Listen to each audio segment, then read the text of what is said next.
आज आपण अशा एका कपलशी बोलणार आहोत ज्यांनी गेली 25 वर्ष एक वेगळ्या प्रकारचा व्यापार सुरू करायची इच्छा दर्शवली. 2000ला सुरू झालेलं हे एक छोटंसं रूप काहीच वर्षात खूप मोठं झालं. पण इंटरेस्टिंग गोष्ट अशी की टुरिझम क्षेत्रात एवढं मूलभूत काम कोकणात खूप कमी वेळेला झालेलं दिसतं. आज आपण अमृता ट्रॅव्हल्सबद्दल बोलतो. मुळातच कोकणामध्ये थोडीशी फिरण्याबाबतीची अनास्था आणि हे सगळं करताना काय चॅलेंजेस आले, कसं पुढे जात गेले आणि पहिली सुरुवात कशी झाली, हे सगळं आज आपण बघणार आहोत. 25 वर्ष ह्या पूर्ण संस्थेला झालेली आहेत आणि एक चांगला बिझनेस मॉडेल कोकणातही तयार होऊ शकतो आणि टुरिझमच्या दृष्टीने कोकणातनं कुठली तरी एक संस्था लोकांना बाहेर फिरायला नेऊ शकते. ह्याचं एक उत्तम उदाहरण म्हणजे अमृता ट्रॅव्हल्स. आज आपण त्यांच्याशी गप्पा मारणार आहोत. नमस्कार, मी राधेय आणि इतिहास मॅटर्सच्या पॉडकास्ट सेक्शनमध्ये तुमचं स्वागत.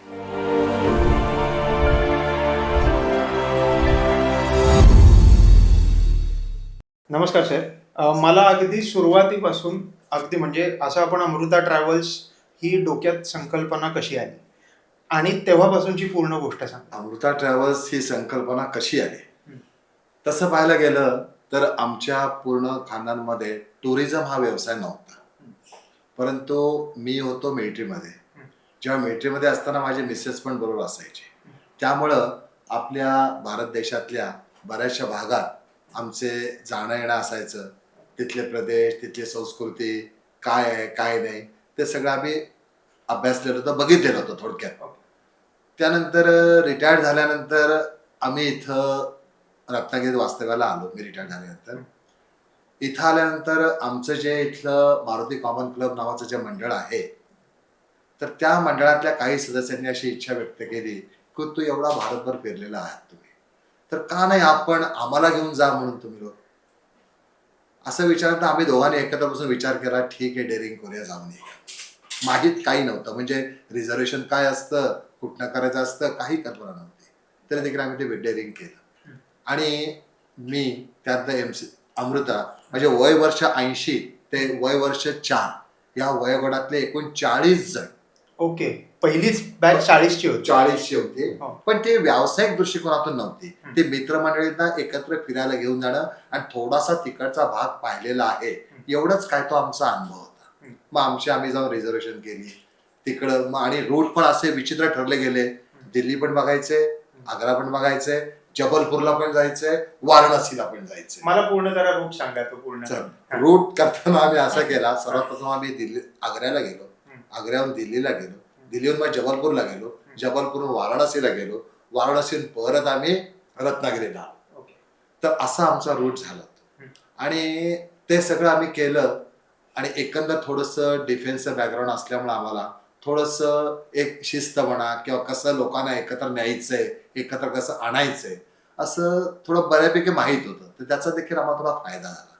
आणि ते लोक आम्ही ट्रिप वगैरे सहल पूर्ण करून आल्यानंतर आमचे सद्गुरू तिथे आहेत एक जबलपूरला, तारकेश्वरानंद स्वामी म्हणून, त्यांचं दर्शन वगैरे घेतलं आणि खूप लोक खुश झाले.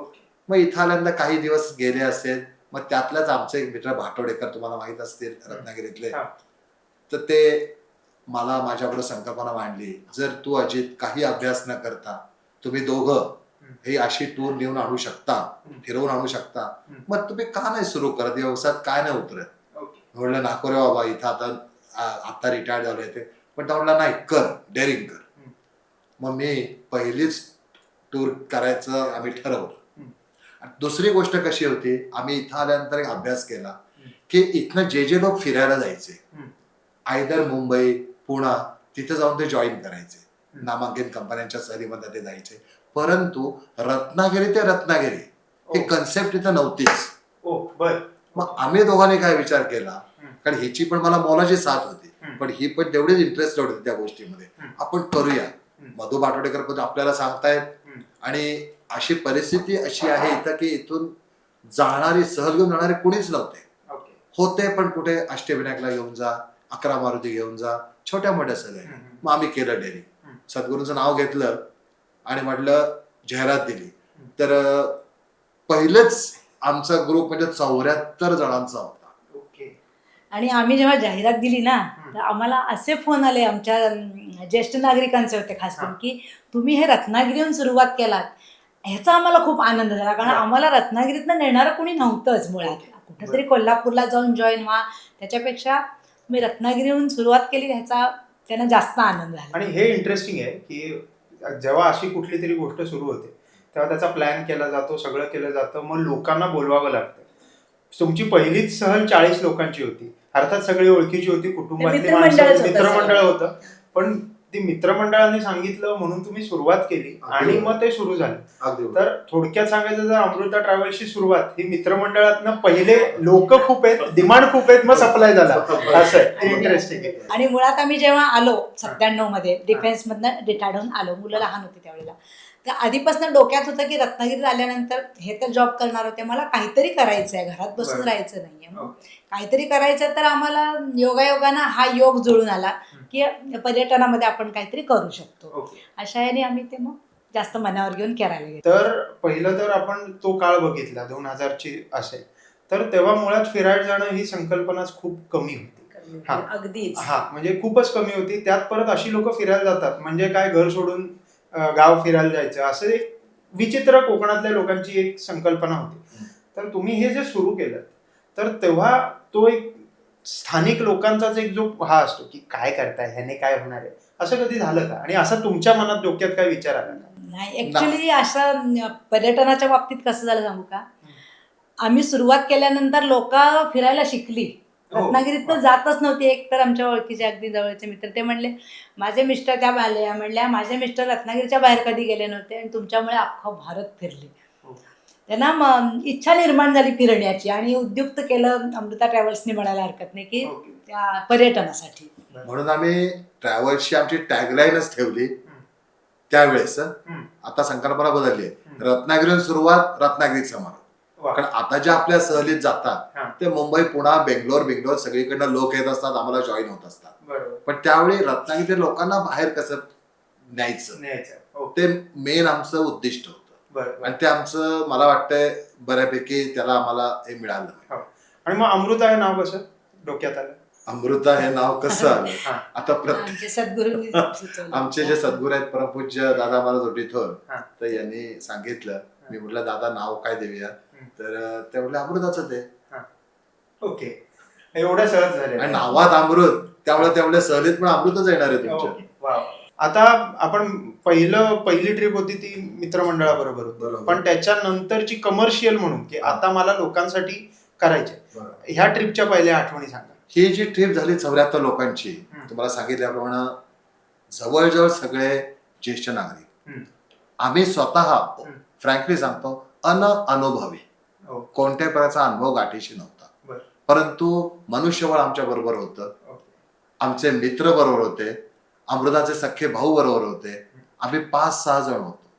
आमचे एक मित्र भूषण बेलवलकर, ते सुद्धा आमच्या ट्रिपला आम्ही एकत्र होतो त्यावेळेस. तर अशी ट्रिप होती आणि ती ट्रिप आम्ही पूर्ण अभ्यास केलेला होता, त्याबद्दल काही डाऊट नाही. परंतु ज्या अडचणी येतात, उदाहरणार्थ रेल्वेचे रिझर्वेशन, ते कन्फर्म असणं अत्यंत गरजेचं आहे. ते आम्हाला तेव्हा कळलं. रिझर्वेशन कन्फर्म नसली तर काय हाल होतात ते त्या ट्रिपमध्ये अनुभवलं.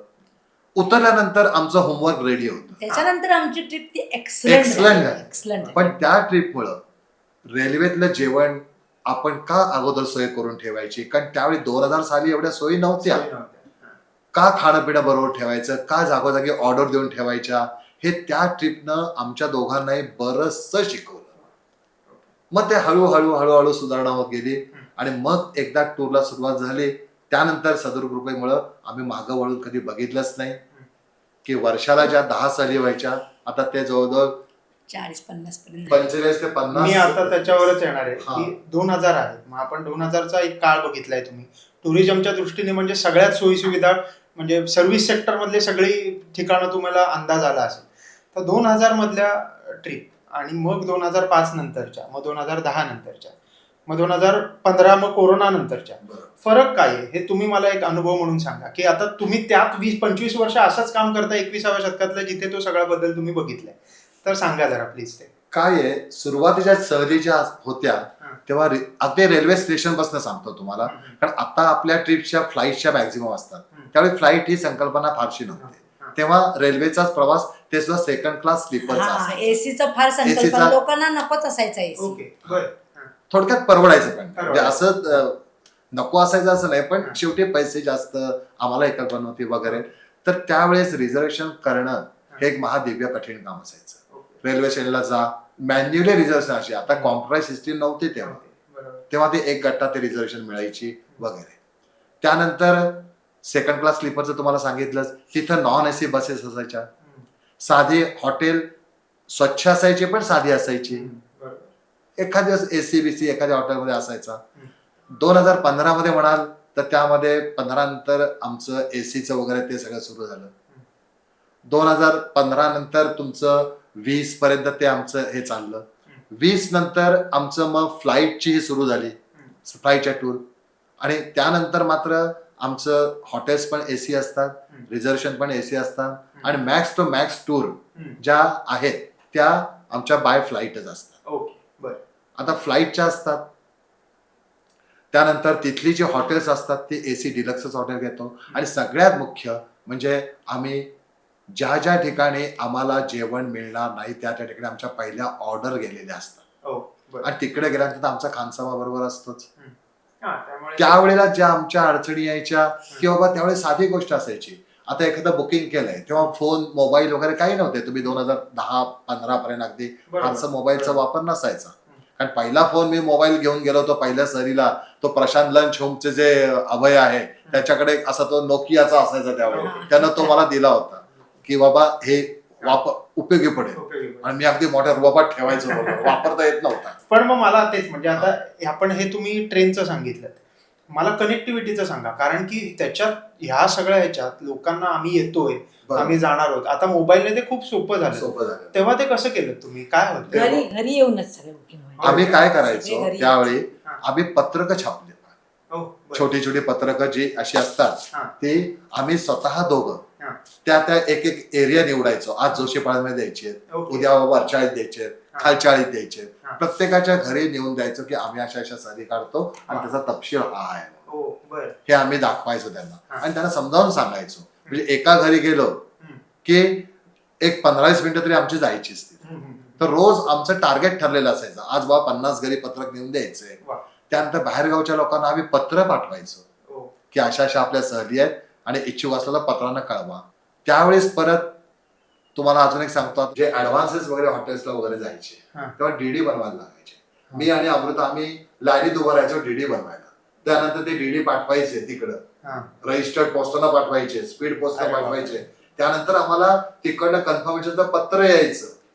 म्हणजे खूप लेंथी प्रोसिजर होती. आणि प्रत्येक बँकेत जाऊन डीडी वेगवेगळा बनवायला लागायचा. आता कसं एका बँकेतनं तुम्ही सगळीकडे पैसे पाठवू शकता, तसं नाही. 4 हॉटेल्स आहेत तर 4 त्यांच्या वेगवेगळ्या बँका असणार, तर त्या 4 बँकांमधनं जाऊन हे काम करावं लागायचं. त्यानंतर हे डिजिटल युग सुरू झालं, मग हे मोबाईल आले. मोबाईलमुळे आमचं काम खूप हलकं झालं की बाबा नुसतं एक जाहिरात फ्लोट केली की लाखो लोकांपर्यंत क्षणात पोहोचतात. बरोबर. आणि त्याला अजून एक मुख्य कारण म्हणजे आता जनरेशन गॅप जो आहे, की पूर्वीच्या काळी कसं व्हायचं, आम्ही दोघंच, त्यावेळी आमची रजिस्टर असायची, पट्टी पेन्सिल लाईनी मारायच्या, आलेली एन्क्वायरी लिहायची त्याच्यामध्ये वगैरे. आताची आमची तरुण पिढी आहे, आमचा मुलगा पुतण्या किंवा अजून मुलगी जे या ह्याच्यात आलेले आहेत ते पूर्ण ह्याच्यामध्ये मास्टर आहेत. त्यामुळे आम्हाला जे काम करायला एक दिवस जायचा, ते 10 मिनिटात ते काम पूर्ण करता सांगता बाबा झालंय का, एक्सेल शीट वर होऊन जातं. बरोबर, खूप सोपं झालंय. आता हे सगळं सांगताना त्या प्रोसेसमध्ये 2000 पासून तुम्ही आहात, तर असंच म्हणजे एक पर्स्पेक्टिव्ह मिळावं म्हणून 2000 ला पहिली जी ट्रिप झाली तेव्हा त्याचं मानधन किती होतं, म्हणजे प्रत्येक माणसाकडनं शुल्क किती आकारलं होतं तुम्हाला आठवत असेल तर, कारण की ते एक सांगणं इंटरेस्टिंग आहे. इंटरेस्टिंग म्हणजे त्यावेळेस बघा आमचं तुम्हाला सांगतो 7,500 बरोबर, 7,500 रत्नागिरी ते रत्नागिरी. पण रत्नागिरी टू पुढे म्हणजे ते सगळं वाराणसी, दिल्ली, आग्रा जो आम्ही रूट केला 7,500 पहिली टूर. ओके, बरोबर. आणि आम्हाला ती त्यावेळी सुद्धा असं वाटलं होतं बापरे एवढे पैसे असं वाटलं होतं. 7,500 सुद्धा आम्हाला. ओके. हा, पण मग त्याच्यानंतर म्हणजे 7,500 ने सुरुवात केली, ते किती फरक पडलाय? आता तर खूपच. आता ते आता कसं, आता त्यावेळी ट्रेननी करायचो, आता त्याच सहली आता नाही, फ्लाईटने बरोबर, होतात. बरोबर. Exactly. मग असं होतं का की खूप वेळेला म्हणजे मी टुरिझम सेक्टरमध्ये कोकणात लोक का उतरत नव्हती, म्हणजे मी विणावळचं ऐकलं केसेस, म्हणजे बाकीच्या जे टूर्स ट्रॅव्हल्स आहेत त्या इंटरनॅशनल टूर्स घेतात, त्यांचं असं होतं की कोकणात लोकांची पेईंग कॅपॅसिटी कम्पॅरेटिव्हली कमी आहे किंवा फिरण्याची परंपरा कमी आहे आणि त्यामुळे पैसे म्हटले की अरे बापरे एवढे पैसे का, म्हणून ऐपत असेल तरी लोक पेमेंट करत नाही, असे काही मी आर्टिकल्स वाचले होते. आता 2000 साली म्हणाल तर त्या काळात थोडंसं असं होतं, परंतु ओके. आज तशी नाही परिस्थिती आहे. अजिबात. हम्म. उलट आम्हाला असं सांगतात, करंदीकर तुम्ही 1000 रुपये जास्त घ्या पण आम्हाला बेस्ट सर्व्हिस द्या, ओके. अशीच बरं. सांगणारी हल्ली जास्त आहे. ओके. अगदी ते म्हणतात तुम्ही कुली सुद्धा तुम्हीच करा, आम्हाला बॅग सुद्धा उचलायला नाही लागत हा, आम्हा, हा. पण तुम्ही संपूर्ण सर्व्हिस तुम्हीच द्या. हा, पण मध्ये तो ट्रेंड बदललेला आहे. होय, आधी प्रश्न खूप नाही. आता आणि कोकणात ना सगळ्या, तुम्ही आता फिरायला गेलात ना, सगळ्यात जास्त तुम्हाला कोकणातली कोकणातली माणसं भेटतात. भेटतील. कारण काय असायचं त्याच्या मागं की मुळात रत्नागिरी या रिजन मधल्या लोकांना, कारण इतर टूर कंपन्यांचं कसं आहे, जॉईनिंग मुंबई, जॉईनिंग दिल्ली, हा. जॉईनिंग जम्मू, बरोबर. त्यामुळे तिथपर्यंत जाणार कसं, हा. त्याला कॉन्फिडंट नाही वाटायचं असं हा. की बाबा आम्ही दिल्लीपर्यंत पोहोचायचं कसं किंवा जम्मूला जॉईन व्हायचं कसं. बरोबर. आता कसं झालं, आम्ही आमचा लोगो हे वाक्यच ठेवलं, घोषवाक्य, हा. रत्नागिरीतून सुरुवात रत्नागिरी समारोप. बरोबर. एकदा माणूस समूहात आला हा. की तो रत्नागिरी येस तोवर आमचा माणूस बरोबर त्यांना बरोबर व्यवस्थित फिरवून आणणार आणि परत रत्नागिरीपर्यंत आणून सोडणार. वा. त्यामुळे त्याचं टेन्शनच गेलं. हा. आणि आमचं कसं आहे, आम्ही पहिल्यांदाच सिनियर सिटीजन जास्त आमच्या बरोबर असतात, बरोबर. त्यामुळं बोजी उचलण्यापासून ते सगळे कामं, प्रत्येक जागी कुली, प्रत्येक जागी आमची मुलं जिथं कुली उपलब्ध नसतात, सगळ्या सर्व्हिसेस आपण आहेत, त्यामुळं लोक टेन्शन फ्री राहायला लागले. त्यामुळे लोकांना काय वाटायला लागलं, ते जे तुम्ही आता म्हटलात की रत्नागिरीवाल्यांकडे जरा पैसे हे आहेत म्हणजे किंवा खर्च करू इच्छित आहे, रत्नागिरीकर पैसे खर्च करू इच्छितात, पण योग्य व्यक्ती किंवा योग्य व्यक्ती मार्फत होणार असेल हे तेवढं तरच ते खर्च करू इच्छितात. ओके, बरोबर, लक्षात आलं. विश्वास ठेवायला थोडा वेळ लागतो, पण एकदा ठेवला की ठेवला. ओके. असं आणि आहे. ते तुमचं वैशिष्ट्य आहे ते म्हणजे खानसामा तुमच्या बरोबर कायम असतो. म्हणजे मी एका गोष्टीचं कौतुक म्हणजे सकाळी लोकांना मऊभात पण कुठल्या तरी आसामसारख्या ठिकाणी मिळतो. मला त्याबद्दल ती संकल्पना कशी आली याच्याबद्दल मला जरा सांगा. ती संकल्पना आम्ही जेव्हा एकदा चारधाम यात्रेला गेलो होतो, तर त्यावेळी त्याच हॉटेलमध्ये एक दुसरा ग्रुप उतरला होता. त्यावेळी एक आचार्य येऊन मला भेटले. आमचा तेव्हा खानसामा वगैरे असायचा, पण आम्ही रत्नागिरीतले काही मंडळी होती आमच्याबरोबर, पण आम्हाला तितकासा खानसामाचा अनुभव नव्हता. आणि अर्थात मी सुद्धा बघितलं तर ते जास्त आम्हाला त्रासदायक आहे निश्चितपणे ते, परंतु तिथं रोज ते बाजरीचे रोटे खाणं, ते तंदुरी खाणं वगैरे लोकांची पोटं बिघडायला लागली. मग मी ठरवलं अमृताने मी आता ज्या टूर काढायच्या त्या मॅक्स टू मॅक्स टूर ह्या खानसामा बरोबरच काढायच्या. इवन आणि लोक इतके खुश झाले त्याच्यावर की काय विचारू नका. मऊ भाताची संकल्पना आमची, कारण आपल्या कोकणातलं वैशिष्ट्य काय, गुरगुट्या भात, मेथकूट, साजूक तुपाची धार असली की पब्लिक खुश. पण असंही नाही की फक्त मऊ भात आहे, तर मऊ भात सोबत मेन कोर्स नाश्ता असतोच. अगदी लेह सारख्या ठिकाणी सुद्धा आम्ही मिसळ, कटवडा, हे ते सगळं आम्ही करून घालतो. आणि सुदैवानं टचवूड आम्हाला ज्या टीम्स मिळालेल्या आहेत खानसामाच्या, त्या अगदी घरच्या सारख्या मिळालेल्या आहेत की पहाटे बेट्टीपासनं 6 वाजता लोकांना याचा चहा आवडत नाही. तुमच्या आता तर टी केटल्स वगैरे सगळे असतात, तो चहा आवडत नाही. आमची मुलं प्रत्येकाला गरजेनुसार कॉफी, चहा विदाऊट शुगर रूम मध्ये नेऊन देतात दिलेल्या टायमाला. 6 म्हणजे 6ला नॉक होणार डोर तुमचं. त्यानंतर नाश्ता, त्यानंतर दुपारचं जेवण, त्यांचं रात्री जेवण. थोडे कष्ट आहे त्याच्यामध्ये निश्चितपणे, कारण एवढाले डाग इथनं न्यायचे. इव्हन तुम्हाला सांगतो गव्हाचं पीठ सुद्धा आम्ही इथनं दळून नेतो बरोबर. काश्मीर सारख्या ठिकाणी पण, लेह सारख्या ठिकाणी पण. फक्त काही एक जागे उदाहरणार्थ अंदमान वगैरे ते कॅटरिंग अलाउ करत नाहीत, त्यामुळे तिथं आम्ही नेत नाही. पण बाकी ऑलमोस्ट सगळ्या ठिकाणी. आणि इंटरनॅशनल टूरला आमचा खानसामा नसतो. मग आता म्हणतात ना की अमृता ट्रॅव्हल राष्ट्रीय पातळीवर गेलीच होती, पण ती इंटरनॅशनलला गेली, ती कधी गेली आणि त्याची एक काय आठवण आहे का, किंवा ते कसं ठरलं? आणि तो एक संस्था म्हणून कॉन्फिडन्स येणं पण महत्वाचं असतं, तर त्याची कथा असेल तर सांगा प्लीज. त्याचं कसं झालं, पहिल्यांदा आम्ही डोमेस्टिकच करायचो, इंटरनॅशनल आम्ही करायचो नाही. परंतु जे आमच्याकडं MTVचं पोर्टल आहे फ्लाईटचं बुकिंगचं, ते ज्याच्या मार्फत घेतलेलं आहे, तर त्यानं मला सांगितलं की कर्दिकर साहेब तुम्हाला एक माणूस देऊ का जो इंटरनॅशनल टूर तुम्हाला घडवून आणेल, आणि अत्यंत विश्वासू माणूस आहे. मी म्हटलं ठीक, मग ह्याच्याशी, कारण एक लक्षात घ्या, हा व्यवसाय आमचा जो आहे ना, तो आम्ही दोघं आणि आता हल्ली माझा मुलगा मुलगी पुतण्या आम्ही एकमेका सल्ला मसलत करतो आणि मगच पुढचे डिसिजन घेतो. त्यामुळे आम्ही ठरवलं काय करूया, मग म्हणे एकदा बघूया. मग आम्ही कोल्हापूरला त्यांना भेटायला गेलो, त्यांच्या घरी गेलो, जेवण खावण झालं. त्यानंतर आम्ही बघितलं की हा खरंच जेन्युन आहे आणि मग ते ठरलं. मग पहिली टूर आमची दुबई त्याच्या मार्फत. मी थोडा धाकधूक करत होतो, म्हणजे सगळ्यांना अर्थात, कारण एवढाले पैसे भरून लोक येणार, कारण लोक विचारायचे. मग त्यानं काय केलं, आमचं मी नाव पण सांगतो, a miracle holiday and Amrita travels एक जॉईंट व्हेंचर त्यांनी केलं. आमचं एग्रीमेंट झालं दोघांचा की इंटरनॅशनल टूर खास करून दुबई हे आपण बरोबर करायचे. आणि त्याप्रमाणे त्यानं इतक्या व्यवस्थितरित्या पहिल्या 2 टूर केल्या की त्यानंतर तो फक्त आमचं बुकिंग करून द्यायचा, बाकी श्रीहरी आणि आमचे जे टूर एक्झिक्युटिव्ह आहेत तेच घेऊन जायचे, व्यवस्थित ते आणायचे व्यवस्थित. तेव्हापासून आमचं इंटरनॅशनल पदार्पण झालं. मग दुबई झालं, मग सिंगापूर, मलेशिया, थायलंड. आता मागच्या वेळेला आता आमचे सिंगापूर, मलेशिया, थायलंड 80 जणांचा ग्रुप होता. आमचे सगळे मॅनेजरला म्हणलं या तिकडे फिरून, सिंगापूर, मलेशिया, थायलंड सगळे फिरून आले. युरोप झालं आमचं 40 जण, व्हिएतनाम झालं. आमची मुलं पण आता इंडिपेंडेंटली न्यायला लागली. अशा रीतीने इंटरनॅशनल मध्ये आमचं ते पदार्पण. तरी आता 10 वर्ष झाली. हो, तरी इंटरनॅशनल 10 वर्ष. मग आता तुम्ही म्हणताय की हे सुरू केलं, तर आता तुमची पुढची पिढी पण ह्याच्यात उतरते, तर त्यांची तुम्ही थोडक्यात सांगितलं एक्सेलच्या गोष्टी वगैरे, पण तरीही तो बदल जो असतो विचारातला, एक पुढच्या पिढीचा बदल, 21व्या शतकातले हँडल करणाऱ्या लोकांचा बदल आणि तुमचा, तर ते फरक तुम्हाला कसे जाणवले आणि त्याच्याबद्दल काही गोष्टी असतात? फार छान प्रश्न विचारला. ठीक आहे ना, फरक जाणवतो, नाही असं नाही, पण शेवटी 21व्या शतकातली पिढी आणि मागची आमची पिढी, थोडस सुवर्ण मध्य हा साधावा लागतो. आणि टचवूड आमची जी पुढची पिढी आहे त्यांना देखील माहित आहे की आई बाबांकडं जरी डिजिटल नॉलेज कमी असलं तरी त्यांना अनुभव, जो फिजिकल ग्राउंडवर्क आहे ते त्यांचं जास्त आहे आपल्याला. त्यामुळं त्या बाबतीत ते आमची नेहमीच मदत घेत असतात. आम्हाला विचारशिवाय कोणताही डिसिजन घेत नाही, पण डिसिजन घेतला आम्ही सगळ्यांनी, मग मात्र आम्हाला जे काम करायला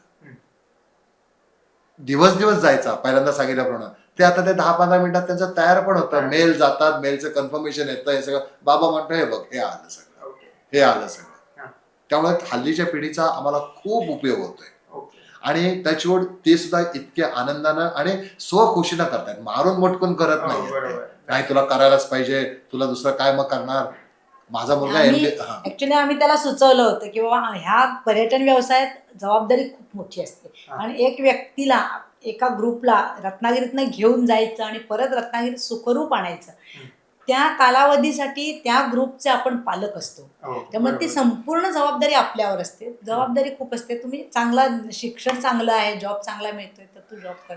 पण आमच्या श्रीहरीचं एकच वाक्य होतं, मी सुरुवातीपासून सांगितलेलं आहे मला अमृता ट्रॅव्हल्सच करायचं आहे पुढे. 2 वर्ष जाऊन अनुभव घेतला, मुंबईला जॉब घेतला. मी फक्त म्हटलं अनुभवासाठी मी जॉब घेतलेला आहे, बाकी मला करायचाच नाहीये. आणि त्याप्रमाणे तो 2-2.5 वर्षापूर्वी आला इथे आणि खास करून इंटरनॅशनल टूर जे आहेत ते श्रीहरी हँडल करतो. भाग्यशी आमचे ते बॅक ऑफिसचं काम करते इथं. पुतण्या आहे तो डोमेस्टिकला आणि महाराष्ट्राच्या टूरला श्रीकृष्ण, तो देखील तेवढ्या समर्थपणे फील्ड वर्क मध्ये मास्टर आहे, करतो. त्यामुळे कसं बरोबर सगळं रथाची सगळी चाकं व्यवस्थित चालली, त्यामुळे ते सेट आहे. आता हे सगळं सांगताना आपण काय म्हणतात, तो पूर्ण एक आराखडा बघितला, बऱ्याच गोष्टी सांगितल्या. हे सगळं करताना करंदीकरांवर प्रभू श्रीरामचंद्रांची खूप जास्ती एक काय म्हणतात ती कृपा आहे. तर ह्या सगळ्या प्रोसिजरमध्ये ऑफकोर्स 25 वर्ष जेव्हा कुठली तरी संस्था चालते तेव्हा कठीण परिस्थिती आलीच असेल, कधीतरी असं वाटलंच असेल की आता मागे हटायचं. सद्गुरूंची कृपा आहे, पण असा कुठला तरी एक क्षण आहे का तिथे कळलं की प्रभू श्रीरामचंद्र किंवा प्रभू श्रीराम आपल्या बरोबर कायम आहे ना? असे 1-2 प्रसंग घडले, पण तुम्ही म्हटल्याप्रमाणे मागं हटायचा विचार डोक्यात नाही. आता तुम्ही सांगितलं की एक जबाबदारीची गोष्ट आहे आणि ती कायम, म्हणजे ती जबाबदारी पेलावी लागते. पण मग एवढी मोठी जबाबदारी, प्रत्येक ट्रिप म्हणजे प्रत्येक नवीन माणसं, त्यांना हँडल करणं एक सगळं एक काय म्हणतात जोखमीचंच काम आहे तसं म्हटलं तर. मग ती प्रत्येकाला कुठलं तरी एक व्यवसाय करायचा असेल तरी एक किक लागते की हेच का. तर तुमची ती किक काय आहे की हेच का, हेच प्रोफेशन का, काय वाटतं? कोणी सांगा, काही हरकत नाही. कारण की 25 वर्ष चालवता एकत्र एक कपल म्हणून म्हणजे ती किक असल्याशिवाय ते होत नाही. मुळात पर्यटन व्यवसाय जो असा आहे ना, हा दुसऱ्यांना आनंद देणारं काम आहे. कारण आपल्याबरोबर जे सहलीला येतात त्यांचे प्रत्येकाचं काही ना काही स्वप्न असतात. एक आजी असते, तिला नातवंडांबरोबर काश्मीर बघायचं असतं. एखाद्या कपलचं असं असतं की मला राम जन्मभूमी बघायचं आहे किंवा अयोध्या बघायचं आहे, वाराणसी, असं त्यांचं प्रत्येकाचं एक स्वप्न असतं आणि ती स्वप्न आम्ही पुरी करतो. ह्याचा आम्हाला जास्त आनंद मिळतो. आमच्याकडे बुकिंग करायला येताना लोकांचा प्रश्न असतो की पैसे कधी भरू. म्हणजे आम्ही पैसे द्या म्हणायच्या आधी त्यांची घाई असते किंवा नाही, आमचं नाव तिथं कन्फर्म करा, तुम्ही पैसे कधी भरू सांगा. त्याचा आम्हाला म्हणजे आपण हा आनंद देणारा व्यवसाय असल्यामुळे आम्हाला हे जास्त आवडलं करायला. व आपण बाकीच्यांच्या आयुष्यात आनंद निर्माण करतो, नवीन नवीन आणि गोड आठवणी निर्माण करतो. बरोबर. आणि ते त्याचा एक आनंद वेगळा, देण्याचा एक वेगळा आनंद खूप जास्त. आणि त्यांच्याबरोबर जेव्हा आम्ही फिरतो आणि त्यांच्या जे चेहऱ्यावर जो आनंद असतो, एन्जॉय जे करतात, ते आम्हाला जास्त आवडतं. दुसरी गोष्ट तुम्ही विचारलं जोखीम कुठं नाहीये, जोखीम सगळीकडेच आहे. त्यात आम्हाला मिलिटरीचं बॅकग्राऊंड आहे माझं, ही पण माझ्याबरोबर बरेच दिवस राहिलेली आहे मिलिटरीमध्ये, त्या वातावरणात. त्यामुळे जोखीम कशी घ्यायची, आलेल्या अडचणींवर कशी मात करायची, क्विक डिसिजन कसा घ्यायचा, right decision at right time तो कसा घ्यायचा, थोडंसं प्रभू रामचंद्राच्या कृपेनं, सद्गुरूच्या आशीर्वादानं आम्हाला ते पटकन क्लिक होतं. आणि जोखीम असली तरी आम्हाला काही फारसं हे वाटत, कारण कोणती डिफिकल्टी, कुठली अडचण हा शब्दच आम्ही आमच्या शब्दकोशात ठेवलेला नाही. अडचण आहे तिथे उपाय आहे. आणि प्रत्येक टूर जाताना, आता प्रत्येकाची भूमिका वेगळी असते, म्हणजे विश्वास वेगळा असतो, पण प्रत्येक वेळी टूर जायच्या अगोदर आम्ही जे आमचा स्टाफ जाणारा असतो, सगळे आम्ही देवासमोर उभे राहून प्रार्थना करतो की असे असे आपले 35 सहप्रवासी, मी सहप्रवासी म्हणत नाही, सहकुटुंबीय म्हणतो, कारण एक मोठं कुटुंब म्हणून आम्ही जात असतो आणि कुटुंब म्हणून येत असतो. आणि ते आमच्या प्री डिपार्चर मीटिंग मध्ये सुद्धा आम्ही सांगितलेलं असतं, आपण एक सहकुटुंबीय म्हणून जातोय, सहप्रवासी म्हणून तुम्ही नाही आहात. त्यामुळे प्रत्येक जण जबाबदारीलाच वागतो की आपलं कुटुंब आहे, त्यामुळे एक दुसऱ्याची ते काळजी सगळेच घेत असतात. आणि देवाला सांगतो की तू नेणार आहेस, तूच आणणार आहेस, आम्ही फक्त माध्यम, निमित्त. त्यामुळं आजपर्यंत ज्या काही आमच्या अबाउट 1200-1300 मोठ्या ग्रुप टूर झाल्या, आमच्यावर कधीच अडचण टचवूड आली नाही. आणि लोकांना मी सहकुटुंबियांना हे सांगत असतो, अडचण आलेली नाही, अडचण येत नाही, अडचण येणारही नाही, यावर ठाम विश्वास ठेवायचा. तुमच्या जेवढ्या चिंता आहेत की बाबा लेहला जातोय, वातावरण कसं असेल, हे कुठे जातोय, तिथं कसं असेल, आमच्यावर चिंता सोपवा. तुम्ही निखळ आनंद घेण्यासाठी आमच्यावर फक्त या, हे एवढंच डोक्यात कन्सेप्ट ठेवा. चिंता आमच्या पदरात टाका सगळ्या, ते आम्ही आहोत त्याच्यासाठी, आमचं कामच आहे ते. पहलगाम सारखा विषय झाला, म्हणजे तिथे तुमच्या ऑफकोर्स तेव्हा ट्रिप असते, पण एक अचानक घडलेली गोष्ट होती. म्हणजे या 2020 पासून कोरोना काळ असेल, अचानक आलेलं लॉकडाऊन, पहलगाम किंवा आता इराण इस्रायल वॉरमुळे येणारे जी काही हे आहेत, तर त्याचे काय अनुभव होते आणि ते कसे तुम्ही हे केले? म्हणजे पहलगाम तर मुद्दामच सांगा, कारण की काश्मीरला तुमची 100% प्लॅन असेल आणि ते फार सगळं हल्लं होतं, ते कसं त्याचे? पहलगाम घडलं त्यावेळेला आमचे 2 फॅमिलीज काश्मीरमध्ये होते. एक तर पहलगाम मध्येच फॅमिली होती आमची, आमचे 2 म्हणजे जे आम्ही FIT म्हणतो जे ना, जे कुटुंब जातात. पण ऍक्च्युली जे जिथं घडलं ना, ते थोडं रिमोट भागात होतं. आम्ही इथनं पर्यटकांना जेव्हा अशा ठिकाणी पाठवतो तेव्हा त्यांना पूर्ण कल्पना देतो की बाबा ह्या ठिकाणी ह्या बाजूला तुम्ही जाऊ नका. आमच्या ग्रुपला तर आम्ही जाऊच देत नाही. आमची मुलं चोख सांगतात किंवा आम्ही असलो की नाही, तिथे जायचं नाही.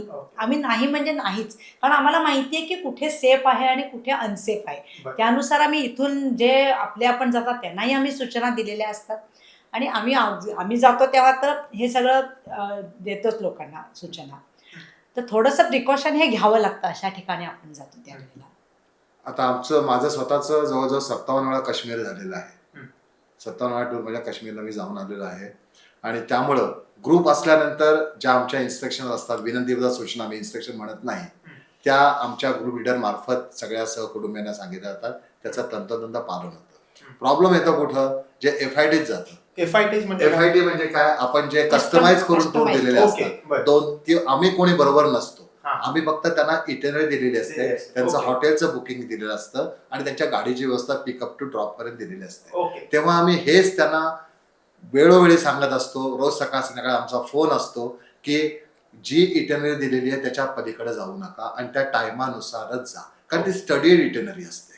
कार्यक्रम पत्रिका जी बनवलेली असते ते स्टडीड असते.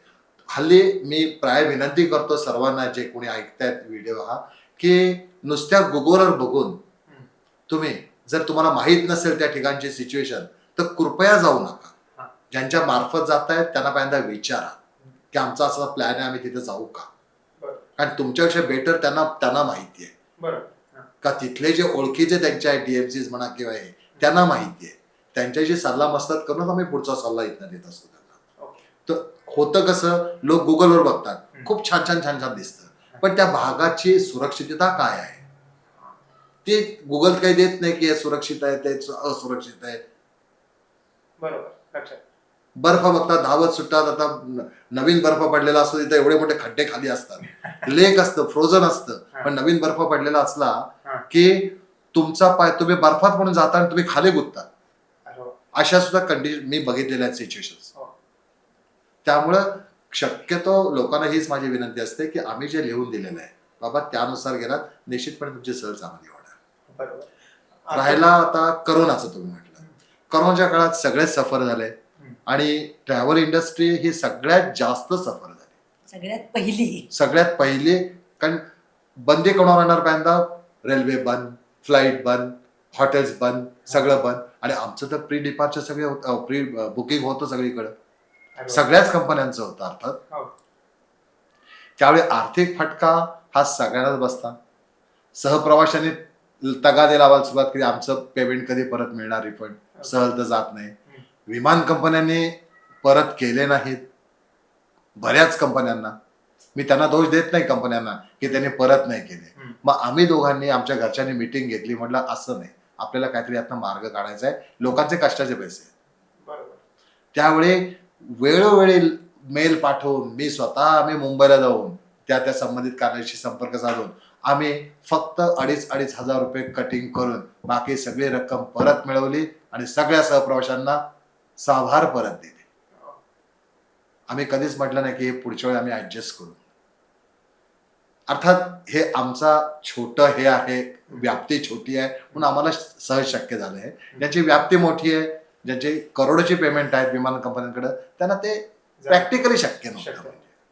त्यांनी देखील प्रयत्न केले, ते देखील देत आहेत. म्हणजे मी असं म्हणणार नाही की बाबा दिलेच नाहीत वगैरे असं. पण आता कोरोनाचा काळ संपला, सगळं संपलं आणि त्याच्यानंतर आता पुण्यात, म्हणजे पुण्यासारख्या मोठ्या शहरात ब्रांच ओपन होते, तर ती खूप एक मोठी गोष्ट आहे अमृता ट्रॅव्हलसाठी. आणि इंटरेस्टिंगली कोकणातली अशी एक संस्था पुण्यासारख्या ठिकाणी उडी मारते, हा एक अभिमानाची गोष्ट सगळ्या कोकणवासियांसाठी. तर त्याबद्दल सांगा थोडं. आता याला कारणीभूत म्हणजे आमचे सहप्रवाशीच. आम्ही सहप्रवासी म्हणत नाही, सहकुटुंबीय. परत आय रिपीट, राजे गोसावी म्हणून आहे, तर त्यांनी त्यामध्ये इनामदार म्हणून आहेत, पुण्याचे आहेत ते. बऱ्याच सहली आपल्यावर केलेल्या आहेत. आणि हल्ली तर ही परिस्थिती झालेली आहे की प्रत्येक टूरमध्ये पूर्वी 2-4 असायचे, पण आता 15 ते 20 जण पुण्याचे असतात. ते म्हटले तुम्ही इथं सुरू कराच आणि आणायचे त्यांच्या रिलेटिव्ह मध्येच. मी आता ट्रॅव्हलचं नाव सांगत नाही, फक्त डेक्कन जिमखान्यालाच. आणि आज 2 मे आजच्या दिवसापासून त्या कार्यालयाचा आपला शुभारंभ झालेला आहे. आणि आमचे चिरंजीव श्रीहरी आज तिथं ऑफिसमध्ये बसलेले आहेत. डेक्कन जिमखाना गेट नंबरच्या समोर भांडारकर रोडवरच ते आपल्याला ऑफिस मिळालेलं आहे. त्यामुळे तिथं आपलं सुरू झालेलं आहे आजपासून. कारण जनरली साहजिक आहे, आणि एकंदर काही फसवाफसवी म्हणा किंवा बनवाबनवी म्हणा, तर अशा दृष्टिकोनातून लोकांचा पहिला प्रश्न असतो पुण्यात तुमची ब्रांच कुठे आहे. आणि चोखंदळ पुणेकरांनी आम्हाला, त्यांनीच आम्हाला ती ब्रांच मिळवून दिली. म्हणजे क्रेडिट गोज टू देम की बाबा त्यांच्यामुळं. वास्तविक पाहता तसं बघायला त्यांचा काय हे होता प्रश्न की बाबा हे रत्नागिरीचे आम्ही पुणे आम्ही कशाला त्यांना सांगायचं. बरोबर. पण त्यांनी 4 वेळा फोन करून करंदीकर मोका आहे दौडू नका, म्हणून ह्याला मी ताबडतोब शेअरिंग तयार केलं आणि लगेच त्याला पाठवलं. तिथं सगळं सेटिंग लागलं आणि आजपासून तो तिथं ऑफिसमध्ये बसायला लागला. वा. आता म्हणजे ती अशीच उत्तरोत्तर वाटचाल चालू राहील. कधीतरी मला आवडेल 50व्या वर्षी मी आणि श्रीहरी गप्पा मारतो आणि तेव्हाच परत आपण हा सगळा व्हिडिओ करतोय आणि एक वेगळ्या प्रकारे परत 50 वर्षाची वाटचाल समजते. याचा खूप आनंद होईल. पण आता शेवटाला जायच्या आधी कधी एक व्यवसाय आहे तर व्हॉट नेक्स्ट असं कायम विचारावं असं वाटतं. सो व्हॉट नेक्स्ट, पुढे काय, याचं कोणीही उत्तर द्या. पुढे काय आहेत पुढचे प्लॅन सांगा. आता व्याप्ती तर वाढलेली आहे, वटवृक्ष झालेला आहे, तो अजून कसा वाढवता येईल आपल्याला यावर आमचा भर आहे. त्या दृष्टिकोनातून आम्ही नवीन नवीन रूट तयार करायला लागलो. ओके. ऑफबीट ज्याला आपण म्हणतो, किंवा अजून नवीन नवीन. आता तुम्ही साधं ईशान्य भारताचं उदाहरण घ्या. ईशान्य भारतामध्ये आम्ही 3 सिस्टर किंवा 7 सिस्टर म्हणत नाही, आम्ही ईशान्य भारतच म्हणतो. बरोबर. कारण तो भारतीय शब्द आहे आपला. तर याच्यामध्ये आसाम, मेघालय, अरुणाचल या 3 स्टेटमध्ये लोक जास्त फिरतात. पण मिझोराम झालं, तुमचं त्रिपुरा झालं, इकडं खूप तुम्ही नेटवर वगैरे बघत असाल, लोक जातात सहली घेऊन, पण खूप कमी प्रमाणात त्या 2 स्टेटमध्ये. आणि बाकीच्या नागालँड आणि मणिपूरमध्ये सध्या थोडंसं एक प्रॉब्लेम असल्यामुळे लोक जातच नाहीयेत. पण मिझोराम आणि त्रिपुरा हे शांत प्रदेश आहे, एकदम शांती आहे. मग आता आम्ही काय करतोय, तर श्रीहरी आता दार्जिलिंग टूरवरनं आला की तो परस्पर तिकडे जातोय. का तर प्रत्येक भागामध्ये समक्ष आम्ही गेल्याशिवाय तिथलं समक्ष पूर्णपणे तिथलं काय जिओग्राफिकल कंडिशन, तिथली साईट सीइंग प्लेसेस, लागणारे वेळ वगैरे हे सगळा स्टडी करून मगच आम्ही टूर डिक्लेअर करत असतो. त्या दिवशी तो जातोय आणि नेक्स्ट सीझन पासून आम्ही ह्या ईशान्य भारतात त्रिपुरा आणि मिझोराम हे 2 स्टेट पण आम्ही वेगळी सहल काढणार. ती एक गोष्ट. ईशान्य भारताचं म्हणाल तर ही आमची फेवरेट टूर आहे. या सीझन मध्ये आमचे 8 ग्रुप झालेले आहेत. आता माझे आपले 2 ग्रुप आजच्या घडीला धिरंग मध्ये आहेत, अरुणाचल प्रदेशात, ते तिकडे फिरतात. प्लस एक FID तुम्ही आता म्हटला, 13 जणांची डॉक्टर कंपनी आहे, तर ते 13 जण आज ते पण धिरंगला आहे अरुणाचल प्रदेशात. आज तिथं त्यांचा मुक्काम आहे. तर 8 ग्रुप हे झालेले आहेत आणि हे पण आम्ही 8चे 18 कसे होतील ते आम्ही बघतोय. त्या दृष्टिकोनातून स्टाफ वाढवतोय. त्या दृष्टिकोनातून आम्ही अजूनही म्हणजे ऑफबीट तुम्हाला सांगितल्याप्रमाणे कोकण पर्यटन, थोडक्यात सांगायचं म्हणजे आपण बाहेर फिरायला जातोय, बाहेरच्या आपण का इकडे आणू शकणार नाही, आणू शकतो. आपली मेंटॅलिटी तशी पाहिजे, फक्त अभ्यास करायला पाहिजे की बाबा इथं काय कमी आहे.